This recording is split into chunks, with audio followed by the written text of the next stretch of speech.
जो है हम देखने वाले हैं। ठीक है, चलिए, तो ये है आज का पहला क्वेश्चन। पहला क्वेश्चन है यूनेप की फुल फॉर्म क्या है। आज का जो पहला क्वेश्चन हम देखेंगे तीनों शिफ्ट का, इनमें पहला क्वेश्चन जो आज आप लोगों के लिए है वो है यूनेप की फुल फॉर्म क्या है। क्या पूछा गया था? क्वेश्चन पूछा गया था आपका यूनेप की फुल फॉर्म क्या है।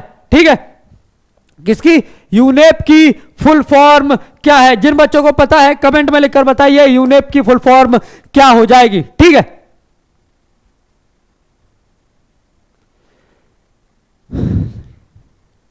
बढ़िया, ठीक। रमेश मीना सेकंड शिफ्ट में था। चलो कमेंट में लिखकर बताओ क्वेश्चंस कौन कौन से थे। ठीक है, क्या हो जाएगा? तो यूनेप की फुल फॉर्म हो जाएगी आपकी, याद रखिएगा, यूनाइटेड नेशंस एनवायरमेंट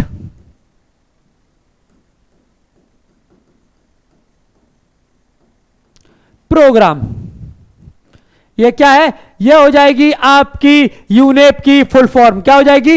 ये हो जाएगी आपकी यूनेप की फुल फॉर्म। कब ये गठित किया गया है? तो याद रखिएगा 1972 में जो है इसे गठित किया गया है। इसका हेडक्वार्टर अगर आपसे पूछा जाता है तो याद रखिएगा इसका हेडक्वार्टर कहां हो जाएगा? इसका हेडक्वार्टर हो जाएगा आपका नैरोबी में। कहां पर? इसका जो हेडक्वार्टर है ये हो जाएगा नैरोबी में। कमेंट में लिखकर बताइए जो नैरोबी है इसकी ये किसकी कैपिटल है? नैरोबी किसकी कैपिटल है? ये आपको कमेंट में लिखकर बताना है। एक चीज और जो आपको यहां याद रखनी है वो ये 1972 में सबसे ज्यादा जो 1972 है इसमें क्या है? तो याद रखिएगा 1972 में विश्व शिखर सम्मेलन बुलाया गया था पर्यावरण के लिए। क्या बुलाया गया था?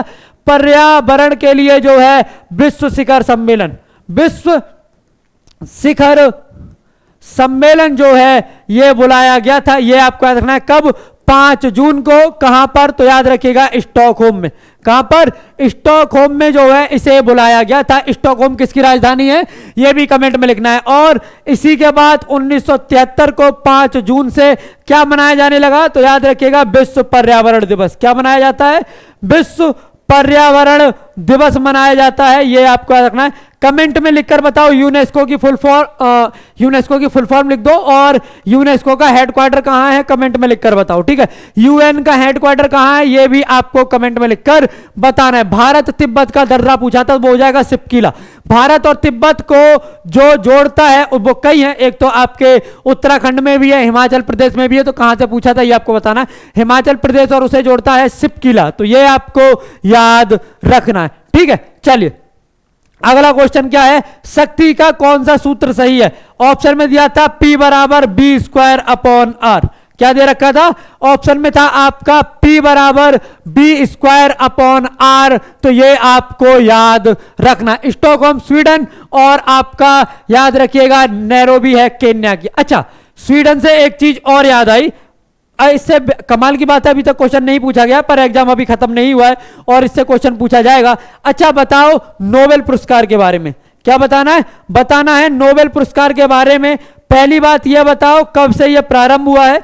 दूसरी बात यह बताओ कहां पर यह दिया जाता है, कितने क्षेत्रों में दिया जाता है। क्या जहां आप जवाब देंगे इसके अलावा भी कहीं नोबेल पुरस्कार दिया जाता है या इसे ऐसे कहें नोबेल पुरस्कार कितनी जगहों पर दिया जाता है और किस किस क्षेत्र में दिया जाता है ये आपको बताना है। बताओ जल्दी से क्या हो जाएगा। ठीक है, यूनेस्को का हेडक्वार्टर है पेरिस में। बहुत अच्छे। ठीक है, चलिए भारतीय संविधान में न्यायिक पुनर्वलोकन का प्रावधान कहां से लिया गया है? Judicial review. क्या? जुडिशियल रिव्यू जो है इसका प्रावधान कहां से लिया गया है, किस देश से हमने इसे ग्रहण किया है, ये आपको कमेंट में लिखकर बताना है। तो याद रखिएगा ये हो जाएगा आपका सिक्किम से तो नाथुला हो जाएगा ना। ठीक, क्या हो जाएगा? तो याद रखिएगा ये हो जाएगा आपका यूएसए। क्या हो जाएगा? ये हो जाएगा आपका यूएसए। तो ये आपको याद रखना है यूएसए से जो है हमने जुडिशियल रिव्यू को अपनाया है। इसके अलावा और कहां कहां से अपनाया है? तो याद रखिएगा ये हो जाएगा आपका हमने यहां से फंडामेंटल राइट लिए हैं जुडिशियल रिव्यू जिसे हमने देख लिया है प्रेसिडेंट और वाइस प्रेसिडेंट। क्या? प्रेसिडेंट और वाइस प्रेसिडेंट के पद हमने यहीं से लिए हैं। अगर याद रखिएगा स्वतंत्र न्यायपालिका। क्या? स्वतंत्र न्यायपालिका हमने इसी देश से ली है। अगर बात करें लिखित संविधान की, किसकी? लिखित संविधान की, तो वो भी हमने इसी से लिया है। इसके साथ में अगर हम बात करते हैं यूएसए से रिलेटेड, अगर हम बात करते हैं आपके यूएसए से रिलेटेड, तो याद रखिएगा जो यूएसए है, इसके अलावा पीआईएल जो है कहां से ली गई है? तो याद रखिएगा पीआईएल ली गई है आपके यूएसए से। कहां से? यूएसए से जो है आपकी पीआईएल ली गई है। नोबेल पुरस्कार जो है 6 क्षेत्रों में दिया जाता है, लिटरेचर, आपका पीस, इकोनॉमिक्स, फिजिक्स, केमिस्ट्री और आपका मेडिकल। ठीक है, एक दिया जाता है स्टॉकहोम में 5, और जो शांति का ये दिया जाता है आपका, याद रखिएगा, ओस्लो में। ठीक है, ओस्लो किसकी राजधानी है? कमेंट में लिखकर बताइए। अगला क्वेश्चन, भारतीय संविधान की मसौदा समिति का जो अध्यक्ष था कौन था? भारतीय संविधान में मसौदा समिति का अध्यक्ष कौन था, यह आपको बताना है। बताओ जल्दी से, क्या हो जाएगा? याद रखिएगा आप सभी को इस क्लास को शेयर करना है। क्या करना है? आपको इसे शेयर करना है और आपको इसे लाइक भी करना है। क्या करना है? लाइक और शेयर आप सभी को इस क्लास को जरूर करना है। क्या हो जाएगा? भारतीय संविधान के मसौदा समिति का अध्यक्ष तो ये थे डॉक्टर भीमराव अंबेडकर। क्या हो जाएगा? डॉक्टर भीमराव अंबेडकर जो है ये इसके अध्यक्ष थे, तो ये आपको याद रखना है। अगर बात करें आपके संविधान भारतीय संविधान की, यानी संविधान सभा की अगर हम बात करें, तो याद रखिएगा इसका गठन हुआ था कैबिनेट मिशन के आधार पर। किसके? कैबिनेट मिशन के आधार पर जो है इसका गठन हुआ है। एक बार कमेंट में लिखकर बताओ एक बार कमेंट में लिखकर आपको बताना है, और वो क्या बताना है? वो ये बताना है कि आपका जो पहली संविधान सभा की बैठक है वो कहां हुई थी, दूसरी कब हुई थी, पहली कब हुई थी, दूसरी कब हुई थी। ठीक है, अस्थायी अध्यक्ष कौन है, स्थायी अध्यक्ष कौन है, उद्देश्य प्रस्ताव कब लेकर आया गया था, यह आपको कमेंट में लिखकर बताना है। संविधान बनकर कब तैयार हो गया था, यह आपको बताना है, और उस दिन को किस दिवस के रूप में बनाते हैं यह भी बताना है। लागू किस दिन हुआ था और किस दिवस के रूप में उसे बनाते हैं, तो यह भी आपको बताना है। ठीक है, चलिए अगला क्वेश्चन है, कौन सी पंचवर्षीय योजना पीसी महालनोबिस पर आधारित थी? तो याद रखिएगा ये हो जाएगी आपकी सेकंड। कौन सी? दूसरी पंचवर्षीय योजना जो है ये कब से है? ये है आपकी 1956 से 61 56 से 61 ये है आपकी दूसरी पंचवर्षीय योजना, और जो कि पीसी महालनोबिस के नाम से आधारित है। तो ये आपका रखना है। अगर पहली पूछें तो याद रखिएगा ये है आपकी हेराल्ड डोमर। क्या हो जाएगा? ये हो जाएगा आपका हेराल्ड डोमर परियोजना, योजना, तो ये आपका रखना है। अगर बात करें चौथी की तो याद रखिएगा ये हो जाएगी आपकी गॉडगिल। कौन सी? गॉडगिल योजना, तो ये आपको याद रखना है। ठीक है, पंचवर्षीय योजनाएं जो हैं ये हमने किस देश से ली हैं? तो याद रखिएगा यूएसएसआर से हमने इन्हें लिया है। साथ में यूएसएसआर के बारे में याद रखिएगा, इसी से हमने योजना आयोग का जो प्रावधान है ये भी लिया है। यानी कि हमारा जो आर्थिक नियोजन था वो हमने लिया ही यूएसएसआर से था। ठीक है, योजना आयोग कब इसका गठन हुआ था? तो 15 मार्च 1950 को। कब? 15 मार्च 1950 को। इसी के तहत याद रखिएगा इसी से हमने 42 में संविधान संशोधन, 1976 में फंडामेंटल ड्यूटीज लिए। क्या लिए हैं? फंडामेंटल ड्यूटीज हमने इससे लिए हैं, तो ये आपको याद रखना है। जैन धर्म के प्रथम तीर्थंकर कौन थे? जैन धर्म के प्रथम तीर्थंकर जो हैं ये कौन थे, ये आपसे पूछ रहा है। तो याद रखिएगा जैन धर्म के प्रथम तीर्थंकर थे आपके ऋषभदेव। कौन थे? ये थे ऋषभदेव, तो ये आपको याद रखना है। साथ में याद रखिएगा ये जो ऋषभदेव हैं यही इसके संस्थापक भी हैं। क्या हैं? यही इसके संस्थापक भी हैं, तो ये आपको याद रखना है। ठीक, क्या याद रखना है? याद रखिएगा यही इसके संस्थापक भी हैं। याद रखिएगा पहले तीर्थंकर हैं। अगर बात करें दूसरे तीर्थंकर की, किसकी? अगर बात करें दूसरे तीर्थंकर की तो याद रखिएगा ये हो जाएंगे आपके अजीतनाथ। ये जरूर याद रखना है क्योंकि 23 में और दूसरे जरूर पूछेगा। ठीक है, और अगर बात करें 23वें की तो याद रखिएगा ये हो जाएंगे पार्श्वनाथ। क्या हो जाएंगे? पार्श्वनाथ। पार्श्वनाथ का जन्म कहां हुआ था? तो याद रखिएगा ये हुआ है वाराणसी के पास। ठीक है, कहां पर? वाराणसी के पास। ठीक है, वहीं अगर बात करें आपके 24वें तीर्थंकर की, किसकी? 24वें तीर्थंकर की अगर बात करते हैं तो तो ये क्या हो जाएगा, तो याद रखिएगा ये हो जाएंगे महावीर स्वामी। क्या हो जाएगा, ये हो जाएंगे आपके महावीर स्वामी। तो ये आपको याद रखना है, याद रखिएगा महावीर स्वामी जो है आपके 24वें तीर्थंकर हैं। क्या है, महावीर स्वामी जो हैं ये 24वें तीर्थंकर हैं। तो ये आपको याद रखना है। इनका जन्म कहां हुआ था, तो याद रखिएगा इनका जन्म वैशाली के पास कुंडलवन में हुआ था। वैशाली के पास कुंडलवन में इनका जन्म हुआ है। साथ में आपको एक चीज और जो याद रखनी है वो ये याद रखनी है कि जो महावीर स्वामी है ये ज्ञातक वंश से संबंधित थे और इनका जो परिनिर्माण है या इनकी जो मृत्यु है ये कहां हुई है, ये आपको कमेंट में लिखकर बताना है। ठीक है, साथ में एक चीज और याद रखिएगा, जैन धर्म के अणुव्रत 5 अणुव्रत है जिसमें है सत्य, अहिंसा। कल क्वेश्चन पूछा है इसलिए मैं इसे दोबारा बता रहा हूं। ठीक है, सत्य, अहिंसा, अस्तेय और अपरिग्रह, ये 4 थे पहले ये कितने थे, पहले ये 4 थे। लेकिन बाद में ब्रह्मचर्य, कौन सा, बाद में ब्रह्मचर्य जो कि महावीर स्वामी द्वारा जोड़ा गया था। किसके द्वारा, महावीर स्वामी के द्वारा इसे जोड़ा गया था। तो ये आपको याद रखना है। ठीक है, सबसे पुराना अरे रुको रुको रुको, आगे आने दो, पावापुरी में। ठीक है, कहां इनकी मृत्यु हुई थी, तो याद रखिएगा पावापुरी में इनकी मृत्यु हुई थी। अवतल दर्पण की फोकस दूरी पूछी थी, तो क्वेश्चन तो बताओ क्या था उसमें। ठीक है, अच्छा, प्रोपेन में प्रत्यय क्या था, देखो प्रत्यय उपसर्ग आपने हिंदी में पढ़े है ना, हिंदी की क्लास लेते हो ना, 2 बजे आया करो रोज, एसएससी जीडी की क्लास वहां चलती है जिसमें आप जो है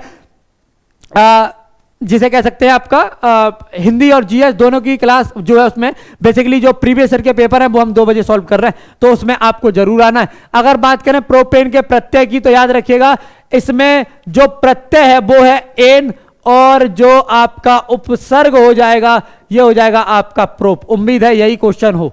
ठीक है, मतलब क्वेश्चन यही था, प्रत्यय में प्रोप यानी सफिक्स और प्रीफिक्स में अगर पूछा हो तो ये है आपका एन और प्रोप। तो ये आपको याद रखना है। ठीक है, ठीक, चलिए अगला क्वेश्चन, चिपको आंदोलन किससे संबंधित है। जो चिपको आंदोलन है ये किससे संबंधित है, ये आपको कमेंट में लिखकर बताना है। साथ में बताइए कहां यह हुआ है, किस राज्य में हुआ है, किस सन में हुआ है, ये आपको कमेंट में लिखकर बताना है। ठीक, बहुत अच्छे।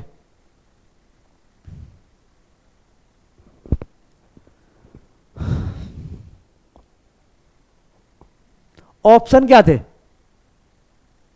बहुत अच्छे, क्या हो जाएगा, तो याद रखिएगा ये वन संरक्षण से था। किससे, वन संरक्षण से जो है ये संबंधित था। तो ये आपको याद रखना है। साथ में आपको एक चीज और याद रखनी है, कब हुआ था, 1973 में हुआ था। क्या किया गया था, इसमें जो लोग हैं उन्होंने वनों को बचाने के लिए पेड़ों से चिपक गए थे, जिससे कि अगर पेड़ काटे जाएं तो साथ में वो भी कट जाए। तो इस तरह से जो है इन्होंने विरोध प्रदर्शन किया था और तब जाके जो है इस आंदोलन ने गति पकड़ी और बाद में जो है इससे जो वनों की कटाई है उसे रोक दिया गया। सेम काम जो है आपके एपिको आंदोलन में किया गया।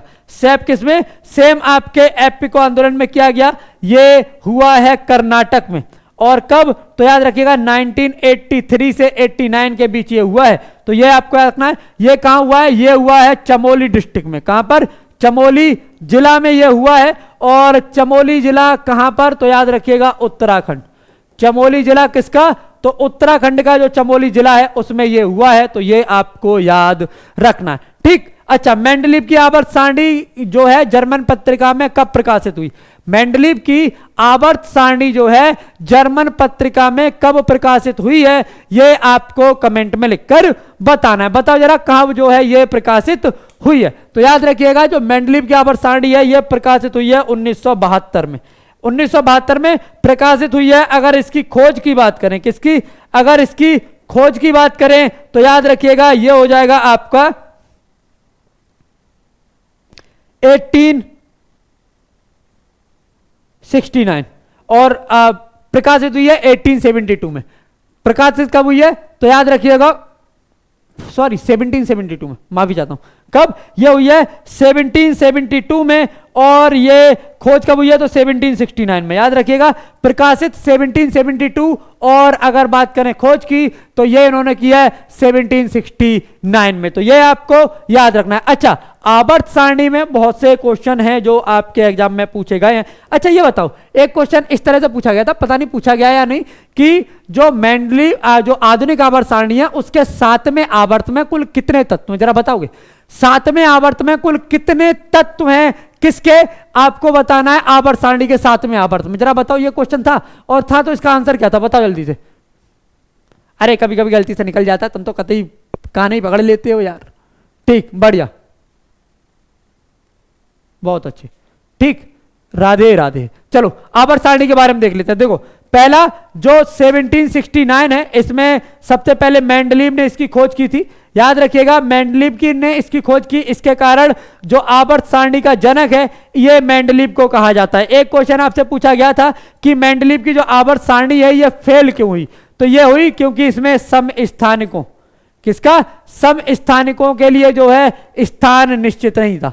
समस्थानिकों के लिए क्या नहीं था? समस्थानिकों के लिए स्थान निश्चित नहीं था। समस्थानिक किसे कहते हैं? कमेंट में लिखकर बताओ, ठीक है। अच्छा, सेम मोजले ने, याद रखिए कब, मोजले ने जो है एक आवर्त सारणी निकाली और इसमें निष्क्रिय गैसों के लिए जगह थी और इसे कहते हैं आधुनिक आवर्त सारणी। क्या कहते हैं? इसे कहते हैं आधुनिक आवर्त सारणी, और इसीलिए इन्हें आधुनिक आवर्त सारणी का जनक कहा जाता है। क्या कहा जाता है? इसीलिए इन्हें आधुनिक आवर्त सारणी का जनक कहा जाता है। तो ये आपको याद रखना है, ठीक है। चलिए अगला क्वेश्चन देखें। अच्छा ये बताओ, मेंडलीव की जब आवर्त सारणी थी उस समय नोबल गैसेस की खोज हो गई थी या नहीं हुई थी? आज मेंडलीव की आवर्त सारणी के समय नोबल गैसेस की खोज हो गई थी या नहीं हुई थी, ये आपको बताना है, ठीक है। चलिए बहुत अच्छे।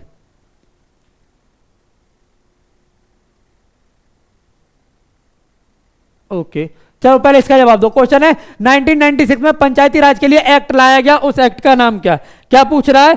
पूछ रहा है कि जो आपका एक्ट है ये लेके आया गया था कब? तो ये लेके आया गया है आपका 1996 में। आपको बस कमेंट में लिखकर ये बताना है कि ये जो आपका एक्ट है, ये जो आपका लेकर आया गया है, आपको बताना है उसका नाम क्या हो जाएगा। ये जो एक्ट है इसका नाम क्या हो जाएगा, ये आपको कमेंट में लिखकर बताना। याद रखिएगा इसका जो नाम है ये हो जाएगा आपका द पंचायत एक्सटेंशन टू, मतलब बेसिकली उसका नाम है पीसा। अगर आप इसे लिखें तो ये हो जाएगा द पंचायत, क्या हो जाएगा? ये हो जाएगा आपका the panchayat extension to scheduled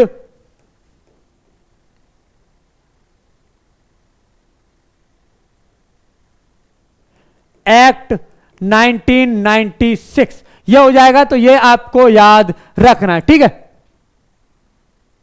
अभी हम देख लेंगे एल्कीन, एल्केन और एल्काइन, उसे भी हम देखेंगे, बिल्कुल परेशान ना हो, ठीक है। चलिए ये क्या हो जाएगा? ये हो जाएगा आपका जब panchayat extension to scheduled act 1996। तो ये आपको याद रखना है, ठीक। अच्छा, पंचायत से बहुत से क्वेश्चन आपके पूछे जा रहे हैं, याद रखिएगा। पंचायत जो है ये आर्टिकल 243 के तहत है। साथ में याद रखिएगा पहली पंचायत कब गठित हुई है, कमेंट में लिखकर बताइए। इसके अलावा आपको जो याद रखना है वो ये कि जो पंचायत है इससे संबंधित 4 समितियां मैंने बताई हैं, उन चारों समितियों को आपको कमेंट में लिखकर बताना है। इसका कारण ये, उसका साथ मुझे लगता है ब्यूटेन हो जाएगा। हवाई जहाज में कौन सा ईंधन होता है? ब्यूटेन, ठीक है। अच्छा, अगर बात करें पंचायती राज के लिए तो 4 समितियां कौन कौन सी है ये आपको कमेंट में लिखकर बतानी है। एक चीज और आपको जो पंचायती राज से संबंधित याद रखनी है वो हो जाएगा आपका कि इनमें से कौन सी समिति ने संवैधानिक दर्जा देने के लिए सिफारिश की थी, किसने द्विस्तरीय और किसने त्रिस्तरीय की सिफारिश की है, यह आपको कमेंट में लिखकर बताना है। गुरु शंकराचार्य संस्कृत विश्वविद्यालय कहां पर है? तो याद रखिएगा ये केरल में है, मतलब कोच्चि में है। और कोच्चि कहां पर है? तो याद रखिएगा ये है केरल में। कहां पर है? ये है केरल में, ये आपको याद रखना है। याद रखिएगा ये बनवाया कब गया है? तो अच्छा, इसका जो गठन है, सुबह बताया मैंने, इसका गठन कब किया गया है? किसका? गुरु शंकराचार्य संस्कृत कॉलेज का गठन कब किया गया, ये आपको बताना है। याद रखिएगा ये किस नदी के किनारे है? तो याद रखिएगा ये पूर्णा नदी के किनारे है। किसके?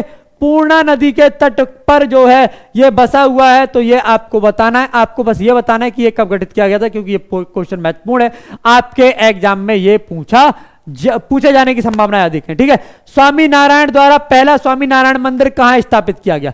स्वामी नारायण द्वारा पहला स्वामी नारायण मंदिर जो है ये कहां स्थापित किया गया है, ये आपको बताना है। तो याद रखिएगा ये 1822 में अहमदाबाद में। कब? 1822 में अहमदाबाद में जो है ये स्थापित किया गया है सबसे पहला। तो ये आपको याद रखना है। बहुत अच्छे। 1993 बढ़िया। बलवंत राय मेहता समिति त्रिस्तरीय, अशोक मेहता द्विस्तरीय, लक्ष्मी मल्ल्यानी, एलएम सिंघवी और पीके थुंगन, इन दोनों ने संवैधानिक दर्जा देने की इसको बात की थी। तो ये आपको याद रखना है। ठीक है, किसकी जयंती को गुरु नानक जयंती के रूप में गुरु पर्व के रूप में बनाते हैं? किसकी जयंती को, किसके जन्मदिन को गुरु नानक, क्या गुरु नानक पर्व के रूप में मनाया जाता है, ये आपको बताना है। बताओ जल्दी से क्या हो जाएगा?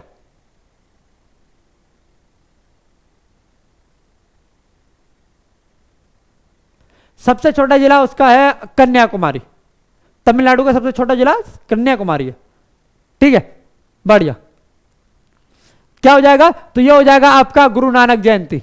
क्या हो जाएगा? ये हो जाएगा आपका गुरु नानक जयंती। तो ये आपको याद रखना है। अच्छा, इनका जन्म कहां हुआ था? तो याद रखिएगा लरकाना में हुआ था, जो कि आज के पाकिस्तान में है। कमेंट में लिखकर बताओगे कब हुआ था। याद रखिएगा ये खत्री समुदाय से संबंधित थे। किससे? खत्री समुदाय से ये संबंधित थे। तो ये आपको याद रखना है। ठीक है, भारत को कितने नामों से जाना जाता है? भारत, इंडिया, भारतवर्ष, जम्बूद्वीप, आर्यव्रत, इन सब नामों से जाना जाता है ना। इनका नाम भारत पड़ा है भरत के नाम पर, राजकुमार भरत के नाम पर। तो ये आपको याद रखना है। ठीक है, हाँ मतलब वो भैया है ना। हाँ ठीक है। अच्छा, शिक्षा का अधिकार किस अनुच्छेद के अंतर्गत है? शिक्षा का अधिकार जो है ये किस अनुच्छेद के अंतर्गत है, ये आपको बताना है। तो याद रखिएगा ये है आपके आर्टिकल 21A में, आर्टिकल 21A में। तो ये आपको याद रखना है। अच्छा, एक चीज और याद रखिएगा, ये लेकर तब आया गया था, पर ये लागू कब से हुआ है? ये लागू हुआ है अप्रैल 2010 से। कब से? अप्रैल 2010 से इसे लागू किया गया है। तो ये आपको याद रखना है। ये आया कब था? तो याद रखिएगा ये आया है आपके 86 में संविधान संशोधन 2002 तहत। कब? 86 में संविधान संशोधन 2002 के तहत इसे लेकर आया गया है। याद रखिएगा 86 में संविधान संशोधन 2002 के तहत ही आपको जो चीज याद रखनी है वो ये याद रखनी है कि जो आपका शिक्षा, इसके तहत आपके एक डीपीएसपी भी जोड़ा गया है। याद रखिएगा आर्टिकल 55 के तहत। याद रखिएगा एक आपका fundamental right, sorry fundamental duty, 11वां फंडामेंटल ड्यूटी भी इसके तहत जोड़ा गया है। इसमें 6 वर्ष से कम उम्र के बच्चों को, 6 वर्ष से कम उम्र के बच्चों के लिए शिक्षा का प्रावधान है। यहां कर्तव्य दिया गया है 6 से 14 वर्ष की आयु के बीच के बच्चों, 6 से 14 वर्ष के बच्चों के लिए अभिभावक, संरक्षक, माता पिता, इन सभी का कर्तव्य होगा कि ये जो है इस मौलिक कर्तव्य का पालन करें। इसकी बात करें तो इसमें मुफ्त शिक्षा की, निःशुल्क अनिवार्य शिक्षा की बात की गई है 6 से 14 वर्ष के बच्चों के लिए। कितना? 6 से 14 वर्ष के बच्चों के लिए। तो ये आपको याद रखना है। ठीक है, स्वेज नहर जोड़ती है दोनों को। ठीक है। अच्छा, स्वेज नहर का निर्माण कब हुआ है? तो याद रखिएगा ये 1869 में हुआ है। याद रखिएगा स्वेज नहर के खोलने से ही जो है लगभग 600 किलोमीटर की दूरी जो है ये कम हो गई है। किसमें? यूरोप और एशिया के बीच व्यापार में। तो ये आपको याद रखना है। ठीक है। अच्छा, ये बताओ स्वेज नहर जो है इसका राष्ट्रीयकरण कब किया गया है? स्वेज नहर का राष्ट्रीयकरण कब किया गया है? कमेंट में लिखकर बताना है। और जो पनामा नहर है इसका निर्माण कब हुआ है और इसका राष्ट्रीयकरण कब किया गया है? और इसका राष्ट्रीयकरण कब किया गया है ये आपको कमेंट में लिखकर बताना है। तो ये आपको याद रखना है। ठीक। अगला क्वेश्चन है अरावली और सतपुड़ा के बीच कौन सी पर्वतमाला जुड़ी है? या अरावली और सतपुड़ा के बीच में कौन सी पर्वतमाला आती है ये आपको बताना है। बताओ फटाफट से जवाब दो।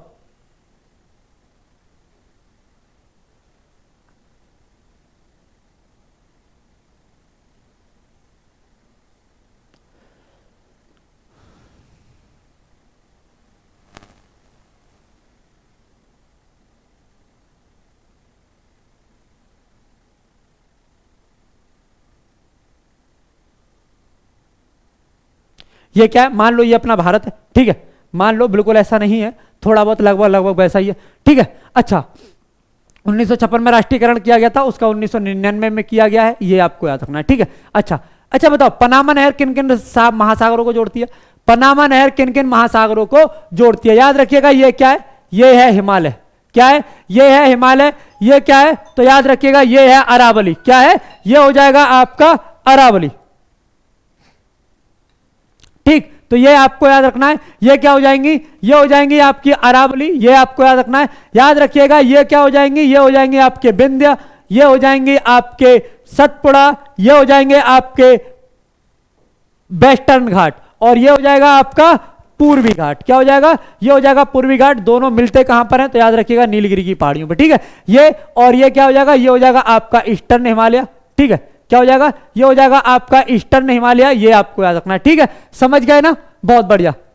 अब आपको याद रखना क्या पूछा, अरावली और सतपुड़ा के बीच में क्या आता है, तो ये आता है बिंद, क्या आता है, ये आता है बिंद, तो ये आपको याद रखना है, ठीक।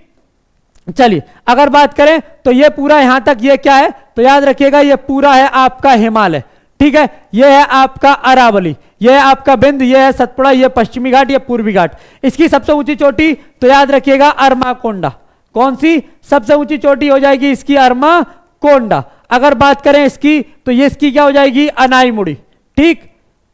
अगर बात करें सतपुड़ा की तो इसकी हो जाएगी धूपगढ़, इसकी हो जाएगी सद्भावना, ठीक है, कौन सी, सद्भावना। अरावली की कौन सी हो जाएगी, तो याद रखिएगा गुरु शिखर, कौन सी, गुरु शिखर। और हिमालय की एवरेस्ट है, तो ये आपको याद रखना है। इसका सही जवाब क्या हो जाएगा, इसका सही जवाब हो जाएगा आपका बिंद, क्या हो जाएगा, बिंद। विलय का सिद्धांत कौन लेकर आया था, तो याद रखिएगा डलहौजी, कौन लाया था, डलहौजी। क्या कहते थे इसे, इसे व्यपगत का सिद्धांत भी कहते हैं, क्या कहते हैं, व्यपगत का सिद्धांत भी जो है इसे कहा जाता है, तो ये आपको याद रखना है। क्या कहा जाता है, व्यपगत का सिद्धांत भी जो है इसे कहा जाता है, तो ये आपको याद रखना है।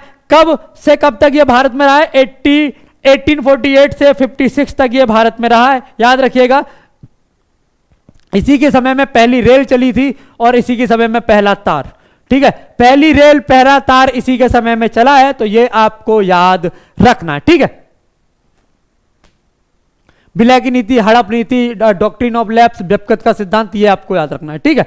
अच्छा, प्रारंभिक संविधान में कितनी भाषाएं थी, जो प्रारंभिक संविधान था उसमें कितनी भाषाओं का जिक्र किया गया था, तो याद रखिएगा 14 भाषाओं का जिक्र है। और ये भाषाएं जो हैं ये किस अनुसूची में है, तो याद रखिएगा ये 8वीं अनुसूची में। अनुसूची से संबंधित आपके लिए एक सेपरेट वीडियो बना के डाला गया है एसएससी मेकर परिवार पर, जो चैनल है आपके उस पर, तो अगर आपने नहीं देखा है तो उसे जरूर देख लीजिएगा, क्योंकि वो आपके एग्जाम के पॉइंट ऑफ व्यू से बहुत ज्यादा जरूरी है, क्योंकि ये जो आपकी अनुसूचियां हैं ये आपके एग्जाम में पूछी ही जाती हैं, ठीक है। 14 भाषाएं थी 8वीं अनुसूची में। अगर बात करें वर्तमान की, किसकी, अगर बात करें वर्तमान की, तो वर्तमान में कितनी है, तो वर्तमान में हो जाएंगी आपकी 22, कितनी, वर्तमान में हो जाएंगी आपकी 22।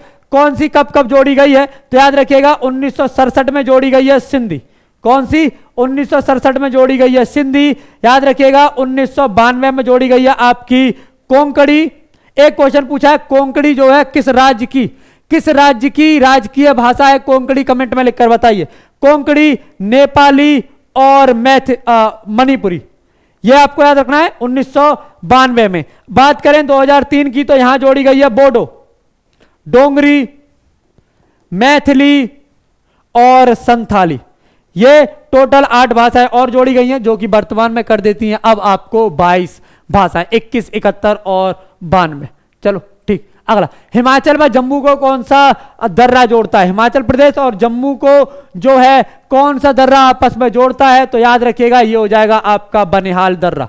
कौन सा, ये हो जाएगा आपका बनिहाल दर्रा, तो ये आपको याद रखना है, कौन सा, बनिहाल दर्रा, ठीक है। अच्छा, अगला क्वेश्चन क्या है आपका, अच्छा ये बताओ सिपकीला किस किस को जोड़ता है, सिपकीला दर्रा किस किस को जोड़ता है, कमेंट में लिखकर बताओ। नाथुला दर्रा किस किस को जोड़ता है, कमेंट में लिखकर बताओ। अगर बात करूं मैं जो जिला की, तो जो जिला दर्रा किस किस राज्य को जोड़ता है, कमेंट में लिखकर बताओ, किन किन को जोड़ता है, ठीक है। अच्छा, अगर सबसे पुराने वेद की बात करूं तो कौन सा हो जाएगा, तो यह हो जाएगा आपका ऋग्वेद। टोटल सूक्त कितने हैं, तो यह है आपका 1028, कितने, टोटल सूक्त है 1028, तो ये आपको याद रखना है।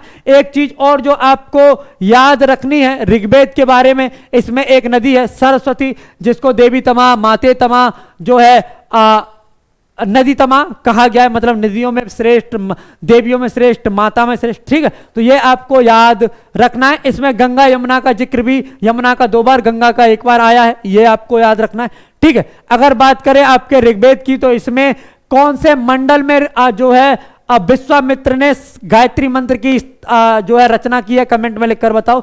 गायत्री मंत्र जो आपका है ये आपको याद रखना है, गायत्री मंत्र सूर्य या सविता, जो भगवान सूर्य हैं उनको समर्पित है, ये आपको याद रखना है। पुरुष सूक्त का जो वर्णन मिलता है, ये मिलता है आपके 10वें मंडल में, ठीक है। अच्छा, वर्ण शब्द का इसमें वर्णन मिलता है, वर्ण मतलब ये जाति से नहीं है, ये जो आपका जो थे ना, मतलब व्यक्तिगत जातियों से संबंधित ये नहीं है, आपको बताना वर्ण का जो उल्लेख है ये कहां पर देखने को मिलता है। एल्कीन का सामान्य सूत्र क्या हो जाएगा, तो याद रखिएगा एल्कीन का सामान्य सूत्र है HNH2N, क्या हो जाएगा HNH2N। अगर C बराबर 10 रखते हैं, अगर C बराबर 10 रखते हैं तो H बराबर क्या हो जाएगा, H बराबर हो जाएगा 20। तो जो बच्चा पूछ रहा था HCnH2N क्या है, तो याद रखिएगा C10H20 आपका एल्कीन हो जाएगा। अगर बात करते हैं एल्केन की, किसकी, अगर बात करते हैं हम एल्केन की, तो यह आपको याद रखना है, ठीक है। यह हो जाएगा आपका CnH2n+2, ठीक है। और सामान्य सूत्र एल्काइन की, किसकी, अगर सामान्य सूत्र एल्काइन का हम देखें तो याद रखिएगा यह हो जाएगा आपका CnH2n-2, क्या हो जाएगा CnH2n-2 हो जाएगा आपका एल्काइन, ये हो जाएगा आपका एल्कीन, ये हो जाएगा आपका एल्केन। तो ये आपको याद रखना, ठीक। अगला, तमिलनाडु का सबसे छोटा जिला कौन सा है, तमिलनाडु का सबसे छोटा जिला कौन सा है, तो याद रखिएगा ये हो जाएगा आपका कन्याकुमारी, क्या हो जाएगा, ये हो जाएगा आपका कन्याकुमारी। तो ये आपको रखना है। मानव सांस सबसे पहले किस नली में जाती है, मानव सांस सबसे पहले किस नली में जाती है, तो एक ऑप्शन था आपका नसद्वार नली, कौन सा, नसद्वार नली। तो ये आपको याद रखना है, ठीक है। अच्छा, अगर बात करें तमिलनाडु की, तो कमेंट में जरा लिखकर बताओगे तमिलनाडु का एक शास्त्रीय नृत्य, तमिलनाडु का एक शास्त्रीय नृत्य है, उसका नाम क्या है, तमिलनाडु के शास्त्रीय नृत्य का नाम क्या है, ये आपको कमेंट में लिखकर बताना, बताओ जल्दी से, ठीक है। अच्छा, 70 किए हैं, बहुत अच्छे, बहुत बढ़िया, ठीक है। अच्छा, सबसे पहले पंचायत का गठन कब हुआ, तो याद रखिएगा ये पंचायत त्रिस्तरीय थी, ठीक है, त्रिस्तरीय थी, जिसकी सिफारिश की थी बलवंत राय मेहता ने। किसने, बलवंत राय मेहता ने इसकी सिफारिश की थी, कब, 1957 में। याद रखिएगा कब, 2 अक्टूबर 1959 को जो है नागौर में, कहां पर, नागौर राजस्थान में इसकी स्थापना की गई है। उद्घाटन किसने किया है, तो याद रखिएगा जवाहरलाल नेहरू ने। किसने, जवाहरलाल नेहरू ने। तो ये आपको याद रखना है। हिमाचल प्रदेश और उत्तराखंड को कौन सा दर्रा जोड़ता है, हिमाचल प्रदेश और उत्तराखंड को जो है कौन सा दर्रा जोड़ता है, तो याद रखिएगा एक दर्रा है श्रृंगकंठ दर्रा। श्रृंगकंठ दर्रा जो है ये हिमाचल प्रदेश और उत्तराखंड को जोड़ता है। याद रखिएगा कौन सा, श्रृंगकंठ दर्रा जो है ये हिमाचल प्रदेश और उत्तराखंड को जोड़ता है। तो ये आपको याद रखना है। किसकी अधिकता के कारण पौधे अपनी पत्तियां गिरा देते हैं, तो याद रखिएगा मृत कोशिका। किसकी, मृत कोशिका की अधिकता के कारण जो पौधे हैं ये अपनी पत्तियां गिरा देते हैं। तो ये आपको याद रखना है। ग्लूकोज के टूटने में कौन उपस्थित रहता है, ये आपसे पूछा है, तो याद रखिएगा ये हो जाएगा आपका ऑक्सीजन। क्या हो जाएगा, ये हो जाएगा आपका ऑक्सीजन। ये है आपका अगला क्वेश्चन। त्रिस्तरीय पंचायत किस आर्टिकल में, त्रिस्तरीय पंचायत जो है ये किस आर्टिकल में है, तो याद रखिएगा 243 बी। किसमें, 243 बी में है ये। तो ये आपको याद रखना है, ठीक है। चलिए, दर्रा वाला वीडियो डाल दूंगा मैं, ठीक है, टेंशन ना लो। गंगा के मैदान कितने प्रदेशों में, तो याद रखिएगा यूपी, बिहार और पश्चिम बंगाल। ये वो प्रदेश हैं जिनमें गंगा का मैदान आते हैं, जिसमें गंगा के मैदान आते हैं, ये आपको याद रखना है, ठीक है। चलिए, गोदावरी का उद्गम स्थान कहां पर है? रोज बता रहा हूं कि यह क्वेश्चन आएगा, याद रखिएगा। गोदावरी का कहां पर है? तो यह हो जाएगा आपका त्र्यंबकेश्वर में। कहां पर? त्र्यंबकेश्वर पहाड़ियों में जो है यह गोदावरी का उद्गम स्थान है, तो यह आपको याद रखना है। अगर बात करें ब्रह्मगिरी से तो कावेरी निकलती है, महाबलेश्वर से कृष्णा निकलती है, गंगोत्री से गंगा निकलती है, यमुनोत्री से यमुना निकलती है, यमुनोत्री बंद्रपुछ, गंगा जो है वो गंगोत्री है, गोमुख है ना वो, तो वो आपको याद रखना है, ठीक है। चलिए, अच्छा, त्र्यंबकेश्वर कहां पर है? ये है नासिक में, और नासिक में गोदावरी के नदी के किनारे एक मेला लगता है, कुंभ मेला। यह आपको याद रखना है। गोदावरी के अलावा किन किन नदियों के किनारे कुंभ मेला लगता है, यह आपको कमेंट में लिखकर बताना है। अगला, डीपीएसपी किस आर्टिकल के अंतर्गत है? याद रखिएगा, ये आयरलैंड, क्या हो जाएगा? ये आयरलैंड जो है यहां से हमने लिए हैं, यह आपको याद रखना है। किस भाग में है? तो याद रखिएगा भाग 4 में है। किस में है? भाग 4 में ये है, तो ये आपको याद रखना है। साथ में आपको एक चीज याद रखनी है, किस आर्टिकल से किस आर्टिकल के? तो आर्टिकल 36 से, कितने? आर्टिकल 36 से 51 के तहत जो है ये आते हैं, तो ये आपको याद रखना है। महाकुंभ हर 12 साल बाद लगता है, महाकुंभ जो है ये हर 12 साल बाद लगता है। लेकिन अगर बात करें डीपीएसपी सिर्फ कुंभ की, तो 4 जगह हैं। एक है आपका हरिद्वार गंगा नदी के किनारे, ये आपको याद रखना है। एक है आपका क्षिप्रा नदी के किनारे, कहां पर? उज्जैन में। और एक हो जाएगा आपका संगम के किनारे, और ये कहां पर है? ये है प्रयागराज यूपी में। कहां पर? प्रयागराज यूपी में है ये, तो ये आपको याद रखना है। पंचायत का कार्यकाल कितना होता है? तो याद रखिएगा 5 वर्ष का कार्यकाल जो है ये पंचायत का है। ये थे आपके आज के क्वेश्चन, याद रखिएगा। ग्रुप डी के लिए आपके पास है sure selection batch, recorded batch है, फुल कोर्स है, 399 में आप इसे ज्वाइन कर सकते हैं। ये वो नंबर है जिस पर फोन करके आप अपनी सारी समस्याओं का समाधान पा सकते हैं। आप PDF based content doubt session मिलेंगे, जो भी क्लासेस हैं आपकी एकदम बेसिक से होंगी। और इसके बाद जो है अब आपका जो क्वेश्चन है ये कराएंगे अश्विनी सर, तो मैं अश्विनी सर को बुला रहा हूं। एक बार जो है क्लास को शेयर कर दीजिए, जिससे कि अश्विनी सर जो है आपका जो है आगे के करंट अफेयर के जो क्वेश्चन है वो करा सके। बहुत बढ़िया, चलिए अश्विनी सर आ रहे हैं।